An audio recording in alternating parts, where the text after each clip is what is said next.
कल एक सर्वे शाया हुआ है जिसके मुताबिक इमरान खान पाकिस्तान में सबसे मकबूल तरीन लीडर बन के उभरे हैं। उसके बाद नवाज शरीफ को वोट मिले हैं, फिर बिलावल भुट्टो है, फिर मरीम नवाज है।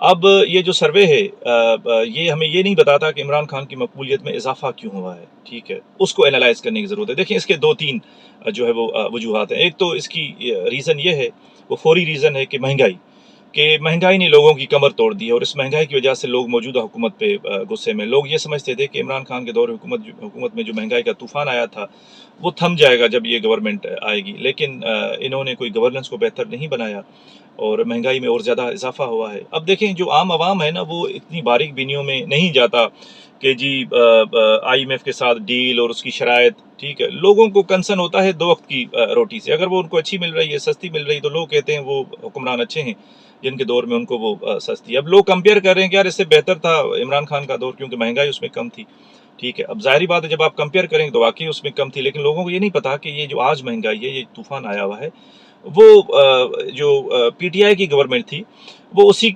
का पॉलिसियों का शाखसाना है। उन्होंने ये डील करनी थी IMF के साथ, और उसको डिले किया नहीं किया, क्योंकि उन्हें पता चल गया कि अब हम जाने वाले हैं, तो खामखा क्यों लोगों की लानो तान हम अपने सर पे लेकर जाएं। तो उन्होंने फिर उस डील को डेफर कर दिया और सोचा कि जो नई गवर्नमेंट आएगी वो जाके करे, और उसका एक सियासी नुकसान उठाना पड़ेगा, जो अब ये गवर्नमेंट जो है ना, वो उस पॉलिटिकल कास्ट को पे कर रही है। और जब ये आई तो इन्होंने गवर्नमेंट PDM की डील करनी पड़ी, क्योंकि पैसे नहीं थे मुल्क के पास, और उस डील के नतीजे में उसकी शराइत होती है IMF के साथ कि जी आप सब्सिडी ख़त्म करें, पेट्रोल की प्राइसेस बढ़ा दें और दूसरे काम करें, जिसकी वजह से फिर ओवरऑल मुल्क में एक महंगाई में इजाफा हो गया। दूसरी जो रीज़न है वो ये है कि खुद जो इमरान खान ने एक बार अपने एक इंटरव्यू में बताई थी कि जी मुझे लोग इसलिए पसंद करते हैं क्योंकि बाकी पार्टियों से लोग बेजार हैं, और इसमें भी कोई शक नहीं है कि इमरान खान को जो लाने वाली गैर जमहूरी कुव्वतें थी, ठीक है, जो माजी की हुकूमतें रही हैं, उनकी जो तर्ज हुकूमत थी वो कोई इतनी अच्छी नहीं थी, जिसकी वजह से उनको मौका मिला कि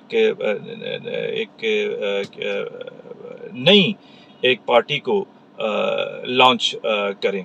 अब ये एक बड़ी लंबी स्टोरी है कि इमरान खान जो प्रोजेक्ट था वो क्या था, कैसे आया, और वो सारी चीज़ें, लेकिन पॉइंट इज़ के ये भी एक हकीकत है कि लोग जो पुरानी पार्टीज थी स्टेटस को की, उससे फेड अप हो चुके थे। वो अलग बात है कि इमरान खान जो है ना, खुद एक स्टेटस को का बड़ा लीडर साबित हुआ, और इसका जो बैड गवर्नेंस थी उसने सारे मुल्क के 75 साल के जो है वो रिकॉर्ड तोड़ दिए। महंगाई, गुर्बत, फॉरेन पॉलिसी का सत्यानाश कर दिया, जो है वो मईशत का सत्यानाश कर दिया। उसके बाद जो है वो जो आखिरी जो रीज़न है, जो बहुत इंपॉर्टेंट एक रीज़न है, वो है बयानिया, कि बयानिए की जंग जो PML नून है वो हारती जा रही है।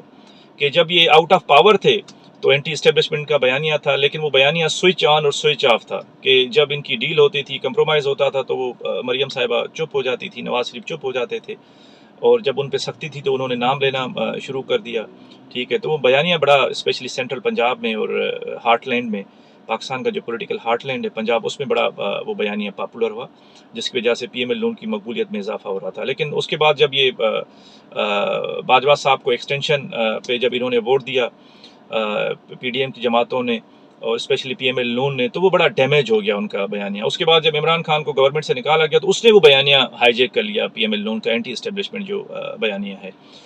तो अब आपको पता है कि जो इमरान खान साहब हैं, वो दो चीज़ें बड़ी अच्छी इस्तेमाल करते हैं। एक का तो मैं नाम नहीं लूँगा, लेकिन दूसरी है ज़बान, कि वो नैरेटिव बड़ा अच्छा बनाते हैं और उसको बड़ा अच्छी तरह उसको पेडल करते हैं, और उसको जो है वो स्प्रेड करते हैं। तो अब वो जो नैरेटिव की जंग है वो जीतते हुए नज़र आ रहे हैं। उनका जो एंटी इस्टेब्लिशमेंट का बयानिया है वो सेल हो रहा है, और जो है वो PML नून उसमें बड़ी पीछे नज़र आ रही है। अब उसको वो रिवाइव करने की कोशिश कर रहे हैं, लेकिन अब कोई उसका फ़ायदा नहीं है। अब वो विक्टिम प्ले नहीं कर सकते। विक्टिम जो है ना, हमेशा वही प्ले कर सकता है जो पावर से बाहर होता है, और पावर से बाहर इस वक्त जो है वो इमरान खान है। तो उस बयानी को बड़ा अच्छी तरह वो सेल कर रहे हैं, और वो वेल रिसीव हो रहा है, स्पेशली जो पंजाब है, हार्टलैंड जो पाकिस्तान का, जिसको पॉलिटिकल एक हार्टलैंड कहा जाता है वहाँ पे। तो ये दो तीन वजूहात हैं जिसकी वजह से इमरान खान की पॉपुलैरिटी में इजाफा हो रहा है। अच्छा, अब ये एक चीज़ मैं वाज़ेह करता चलूँ कि ये जो सर्वे होते हैं ये भी कोई 100% परफेक्ट नहीं होते। ये एक छोटी सी एक वो सैंपल लिया जाता है 2-4 शहरों में, और वहाँ पे लोगों से पूछा जाता है, तो वो 2-4 शहरों के जो लोग हैं, या वो एक सैंपल होता है पॉपुलेशन का, सर्वे का, वो कोई पाकिस्तान के 24 करोड़ लोगों की ترجمانی نہیں کرتا. جو الیکشن کا جو دن ہوتا ہے اس کے اپنے ڈائنامکس ہوتے ہیں. اب یہ نہیں ہے کہ اگر عمران خان سروے میں جیت گیا ہے تو وہ کوئی الیکشن کے دن بھی جیت جائے گا. وہاں پہ جو پولنگ ڈے ہوتا ہے نا اس کے اپنے ڈائنامکس ہوتے ہیں. تو اب یہ دیکھنا یہ ہے کہ عمران خان کی یہ جو بڑھتی ہوئی مقبولیت ہے یا باقی پارٹیوں سے ریلیٹیولی اگر وہ زیادہ مقبول ہیں تو اس کو وہ اپنی پولیٹیکل جو ہے وہ جیت میں کیسے ٹرانسلیٹ کرتے ہیں جب الیکشنز ہوں گے.